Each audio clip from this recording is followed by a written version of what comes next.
ಇವರ ಈ ಕೃತ್ಯಕ್ಕೆ ಪಬ್ಲಿಸಿಟಿ ಒಂದು ಕಾರಣ ಆದರೆ ಮತ್ತೊಂದು ಕಾರಣ ಇದೆ. ಅದು ರಾಜಕೀಯ ಪಕ್ಷವನ್ನ ಸ್ಥಾಪಿಸಲಿಕ್ಕೆ ಇವರು ನಿರ್ಧಾರವನ್ನು ಮಾಡಿದ್ರಂತೆ.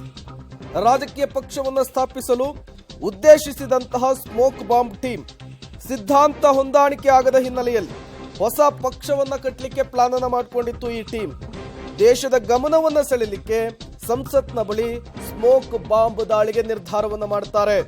ವಿಚಾರಣೆಯ ವೇಳೆ ಈ ರಾಜಕೀಯ ಪಕ್ಷದ ಸ್ಥಾಪನೆಯ ವಿಚಾರ, ಪಬ್ಲಿಸಿಟಿಯ ವಿಚಾರ ಎಲ್ಲವನ್ನೂ ಕೂಡ ಬಾಯ್ಬಿಟ್ಟಿದ್ದಾರೆ ಸಾಗರ್ ಶರ್ಮಾ. ಇವರು ಉತ್ತರ ಪ್ರದೇಶದವರು. ಇವರು ಏನು ಸಂಸತ್ನ ಅಧಿವೇಶನದಲ್ಲಿ ಸ್ಮೋಕ್ ದಾಳಿಯನ್ನು ಮಾಡಿದಂತಹ A1 ಆರೋಪಿ. ಈತನನ್ನ ತೀವ್ರ ವಿಚಾರಣೆಗೆ ಒಳಪಡಿಸಿದಂತಹ ಸಂದರ್ಭದಲ್ಲಿ ಹಲವು ವಿಚಾರಗಳನ್ನು ಆತ ಪ್ರಸ್ತಾಪಿಸಿದ್ದಾನೆ. ಪ್ರಮುಖವಾಗಿ ಯಾಕಾಗಿ ಈ ರೀತಿಯ ಕೃತ್ಯವನ್ನು ಎಸಗಲಾಯಿತು ಅನ್ನುವಂತಹ ಪ್ರಶ್ನೆಗೆ ಉತ್ತರವನ್ನು ಕೊಟ್ಟಿದ್ದಾನೆ. ಒಂದು, ಇವರು ರಾಜಕೀಯ ಪಕ್ಷವನ್ನು ಸ್ಥಾಪನೆ ಮಾಡಬೇಕು ಅನ್ನುವಂತಹ ನಿರ್ಧಾರಕ್ಕೆ ಬಂದಿದ್ರು. ಅದಕ್ಕೆ ಪಬ್ಲಿಸಿಟಿ ಬೇಕಿತ್ತು. ಆ ಪಬ್ಲಿಸಿಟಿಗೋಸ್ಕರ ಈ ರೀತಿಯ ಒಂದು ಕೃತ್ಯವನ್ನು ನಡೆಸಲಿಕ್ಕೆ ನಿರ್ಧಾರವನ್ನು ಮಾಡಿಕೊಂಡಿದ್ರಂತೆ. ಮತ್ತಷ್ಟು ಡೀಟೇಲ್ಸ್ ಅನ್ನು ಕೊಡ್ತಾರೆ ನಮ್ಮ ದೆಹಲಿ ಪ್ರತಿನಿಧಿ ಶಬ್ಬೀರ್ ನಿಡುಗುಂದಿ. ನೇರ ಸಂಪರ್ಕದಲ್ಲಿ ಜಾಯಿನ್ ಆಗಿದ್ದಾರೆ. ಶಬ್ಬೀರ್, ಇವರ ಇಂಟೆನ್ಷನ್ ಏನಾಗಿತ್ತು? ಈ ಕೃತ್ಯವನ್ನ ಎಸಗೋದ್ರ ಹಿಂದೆ ಏನೆಲ್ಲ ಪ್ಲಾನುಗಳು, ರೂಪರೇಷೆಗಳು ರೆಡಿ ಆಗಿತ್ತು ಅಂತ ಹೇಳಿ ಶಬ್ಬೀರ್.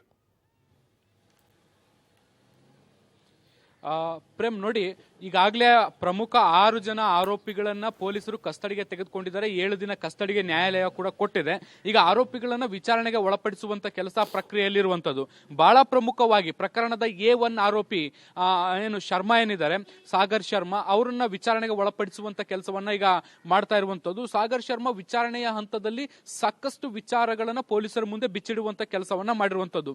ಬಹಳ ಪ್ರಮುಖವಾಗಿ ಅವರ ಉದ್ದೇಶ ಏನಾಗಿತ್ತು ಅನ್ನುವಂಥದ್ದು ಇಲ್ಲಿ ಗಮನ ಸೆಳೆಯುವಂತ ಅಂಶ. ಅವರೊಂದು ಹೊಸ ರಾಜಕೀಯ ಪಕ್ಷವನ್ನ ಸ್ಥಾಪಿಸಬೇಕು ಅನ್ನುವಂತಹ ನಿರ್ಧಾರಕ್ಕೆ ಬಂದಿದ್ರು. ಅದನ್ನ ಪಬ್ಲಿಸಿಟಿಯಾಗಿ ಮಾಡಬೇಕಾಗಿತ್ತು, ಅಥವಾ ಜನರ ಗಮನ ಅವರತ್ತ ಸೆಳೆದುಕೊಳ್ಳಬೇಕಾದಂತಹ ಒಂದು ಏನಾದ್ರೂ ಇನ್ಸಿಡೆಂಟ್ ಅನ್ನ ಮಾಡಬೇಕು ಅನ್ನುವಂತ ಲೆಕ್ಕಾಚಾರದಲ್ಲಿದ್ರು. ಹೀಗಾಗಿ ಇವರು ಈ ರೀತಿಯಾದಂತಹ ಒಂದು ಘಟನೆಯನ್ನ ಮಾಡಿದ್ರು ಅನ್ನುವಂತಹ ಮಾಹಿತಿಗಳು ಈಗ ಪೊಲೀಸ್ ಮೂಲಗಳಿಂದ ಬರ್ತಾ ಇರುವಂತದ್ದು. ಈಗ ಸಾಮಾನ್ಯವಾಗಿ ಈ ಒಂದು ಯುವಕರ ತಂಡ ಏನಿದೆ, ಇವರು ಒಂದು ರಾಜಕೀಯ ಪಕ್ಷವನ್ನ ಮಾಡಿದ್ರೆ ಅದಕ್ಕೆ ಬಹಳ ದೊಡ್ಡ ಪ್ರಮಾಣದ ಪ್ರಚಾರ ಏನು ಸಿಗ್ತಿರ್ಲಿಲ್ಲ.